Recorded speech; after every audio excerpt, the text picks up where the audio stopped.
नमस्कार मित्रांनो, वेब मराठी या यूट्यूब चॅनलवर तुमचे सर्वांचे मनापासून स्वागत आहे। संपूर्ण महाराष्ट्रासाठी आत्ताच्या क्षणाच्या सर्वात मोठ्या आणि महत्त्वाच्या 10 ठळक बातम्या। राज्यात दिवाळीपूर्वीच दिवाळी, राज्य सरकारचे 7 मोठे निर्णय 1 नोव्हेंबरपासून लागू। काही मिनिटांपूर्वीच्या या बातम्या आहेत। या संदर्भात सविस्तर माहिती या व्हिडिओत जाणून घेऊया। तत्पूर्वी तुम्ही वेब मराठी या यूट्यूब चॅनलवर नवीन असाल तर खाली दिलेल्या लाल रंगाच्या सबस्क्राईब बटनावर क्लिक करा आणि समोरील बेल आयकॉन क्लिक करा, जेणेकरून अशाच प्रकारचे नवनवीन आणि माहितीपूर्ण व्हिडिओ तुमच्यापर्यंत सर्वात आधी पोहोचतील। तर चला काय बातम्या आहेत सविस्तर जाणून घेऊया। तर बघा, या ठिकाणी पहिली मोठी बातमी, मराठवाड्यात मुसळधार पावसाने अतोनात नुकसान झाले आहे। तेथील नागरिकांना उभे करण्यासाठी पीएम केअर फंडातून 50,000 कोटींची मदत जाहीर करावी, अशी मागणी माजी मुख्यमंत्री उद्धव ठाकरे यांनी केली आहे। त्यानंतर राज्यभरातल्या शेतकऱ्यांसाठी या क्षणाची सर्वात मोठी बातमी, राज्य सरकारचा मोठा निर्णय। मराठवाड्यातील भीषण महापुरामुळे शेतकऱ्यांपुढे मोठा आर्थिक धोका उभा राहिला आहे। अनेक भागामध्ये पिके वाहून गेली असून शेतकऱ्यांच्या आयुष्याला मोठा तडाखा बसला आहे। अशा संकटामध्ये मदत देण्यासाठी राज्य सरकारने मोठा निर्णय घेतला आहे। आता शेतकऱ्यांना नुकसान भरपाईसाठी अर्ज करताना फार्मर ID अनिवार्य करण्यात येणार आहे। राज्याच्या कृषी विभागाकडून केंद्र सरकारच्या ॲग्रीटॅक योजनेअंतर्गत शेतकऱ्यांना मदत दिली जाते। नैसर्गिक आपत्तीमुळे होणाऱ्या पिकांच्या नुकसानीसाठी नुकसान भरपाईसाठी अर्ज करताना आता 15 जुलै 2025 पासून फार्मर ID अनिवार्य केला जाईल। हा निर्णय 29 एप्रिल 2025 रोजी शासनाने अधिकृतपणे जाहीर केला आहे। त्यानंतर राज्यभरातल्या अंगणवाडी सेविका व मदतनीस यांच्यासाठी मोठी बातमी, राज्यात सेवानिवृत्तीचे वय फक्त 58 वर्षे असल्याने त्यामध्ये आणखी 2 वर्षाची वाढ करण्यात यावी, अशी मागणी प्रामुख्याने उपस्थित केली जाते।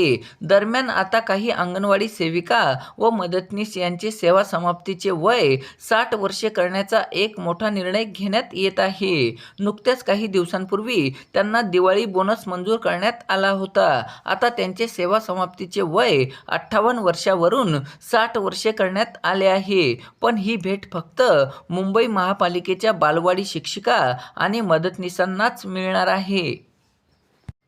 त्यानंतर राज्यभरातल्या वाहनधारकांसाठी या क्षणाची सर्वात मोठी बातमी, राज्यातील वाहनधारकांसाठी उच्च सुरक्षा नोंदणी क्रमांक प्लेट म्हणजेच HSRP बंधनकारक करण्यात आली आहे। सुरुवातीला त्याची मुदत 31 मार्च 2025 पर्यंत दिली होती, मात्र नंतर ती टप्प्याटप्प्याने वाढवली आणि आता त्याची अंतिम तारीख 30 नोव्हेंबर 2025 ही निश्चित करण्यात आली आहे। त्यानंतरची मोठी बातमी बघा, देशातील सर्वात श्रीमंत देवस्थान असलेल्या तिरुमला तिरुपती देवस्थानम मंडळाला नवी मुंबई विमानतळाजवळील कोट्यवधीचा भूखंड 40,600 रुपयात दिल्यानंतर आता त्यालगतचा दुसरा भूखंडही या मंडळाला कवडीमोल दरात दान करण्याच्या हालचाली सुरू झाल्या आहेत। वरून आलेल्या आदेशानुसार सिडकोच्या संचालक मंडळाने याबाबतचा ठराव मंजूर केल्याने हा भूखंड देवस्थानाला बहाल करण्याची केवळ औपचारिकता उरली आहे। त्यानंतर राज्य सरकारी कर्मचाऱ्यांसाठी आनंदाची बातमी, राज्य सरकार घेणार मोठा निर्णय।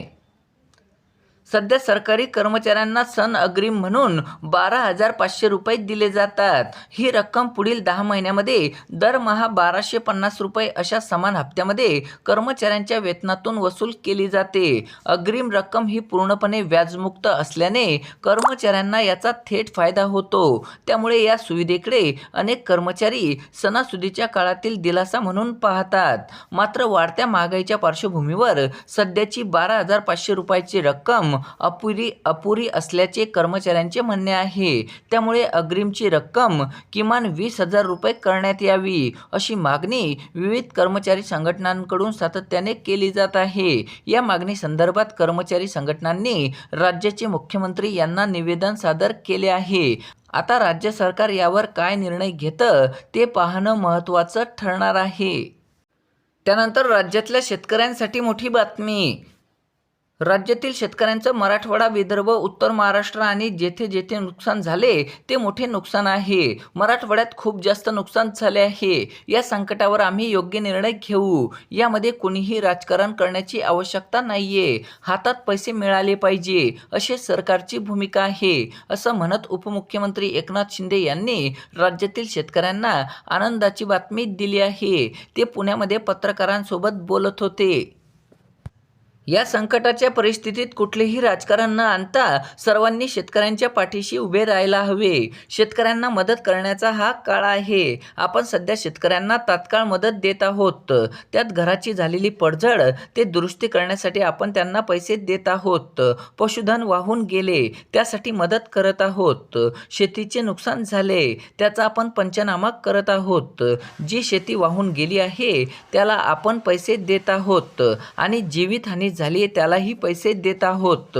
या संकटावर आम्ही योग्य निर्णय घेऊ. यामध्ये कुणीही राजकारण करण्याची आवश्यकता नाहीये. ही वेळ राजकारण करण्याची नाही, शेतकऱ्यांच्या पाठीशी उभे राहण्याची आहे.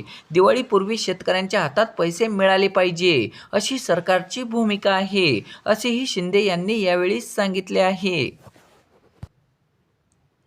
त्यानंतरची मोठी बातमी बघा. पीक विम्यासंदर्भात राज्य सरकारने बदललेल्या निकषासंदर्भात बोलताना ज्या माध्यमातून शेतकऱ्यांना जास्तीत जास्त फायदा होईल ते माध्यम सरकार अवलंबेल, एवढं मी आपल्याला सांगतो, असा विश्वासही यावेळी शिंदे यांनी दिला. त्यानंतर राज्यातील शेतकऱ्यांसाठी मोठी बातमी. कर्जमाफी संदर्भात राज्य सरकारचा मोठा निर्णय.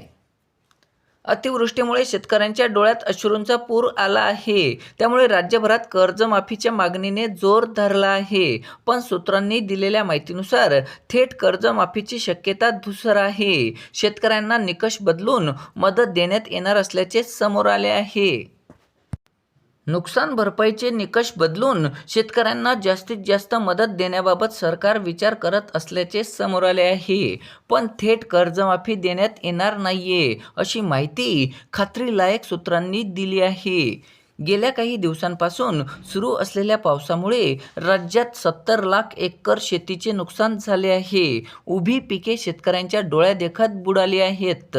त्यामुळे ओला दुष्काळ जाहीर करावा, त्याशिवाय सरसकट कर्जमाफी द्यावी अशी मागणी करण्यात येत आहे. असे असले तरी सरकारकडून शेतकऱ्यांना थेट कर्जमाफी देण्याबाबत कसलीही हालचाल मंत्रालय पातळीवर दिसत नाहीये. त्यामुळे येणाऱ्या काळामध्ये शेतकऱ्यांबाबत राज्य सरकार काय निर्णय घेतं हे पाहणं महत्त्वाचं ठरणार आहे. तर मित्रांनो, या होत्या आजच्या दिवसभराच्या 10 ठळक बातम्या. अशाच नवनवीन बातम्यांसाठी वेब मराठी या यूट्यूब चॅनलला सबस्क्राईब करा.